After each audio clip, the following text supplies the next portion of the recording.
Hello, Mr. Kristof. My name is Rob Szypko, and I'm currently a sophomore at Dartmouth College in New Hampshire. I wanted a chance to compliment my essay for your Winter Trip 2010 contest with a display of my skills in photography and audiovisual programming, as these skills are of the utmost importance in journalism.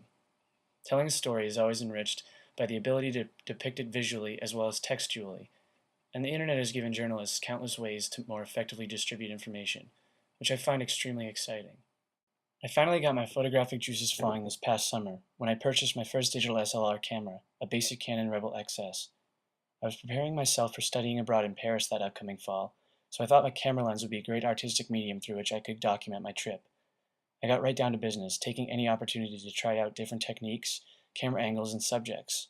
I took endless photos of my family members and everything else around my hometown that I could find. I captured everything from small moments with siblings to big sunsets over big lakes.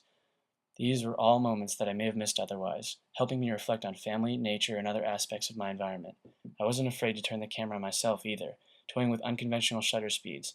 I felt ready to turn the lens on all monuments and sights that Europe had to offer. Before I knew it, I was spending my first night in Europe ever, by myself, in my first hostel. I was a bit intimidated, but nonetheless I was eagerly awaiting all the new and exciting adventures that lay ahead.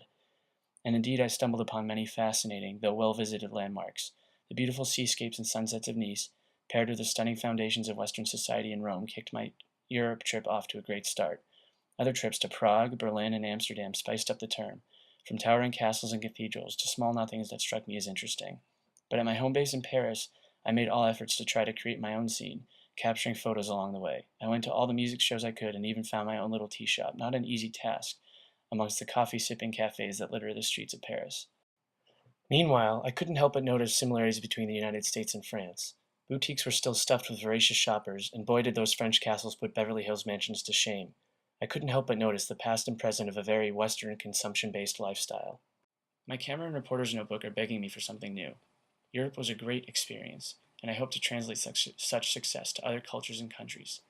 I have realized that it is necessary to visit a country in order to fully understand it, but I've also learned the immeasurable power of the camera lens to translate such understanding to others.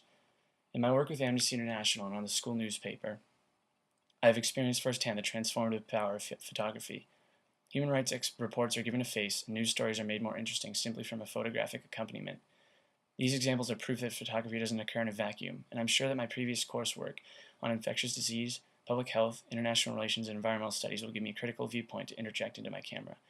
I know that both my reporter's notebook and enthusiasm for photography, complemented by my experience with human rights and global development issues, will serve as useful tools in depicting the struggles and achievements of the people on the African continent.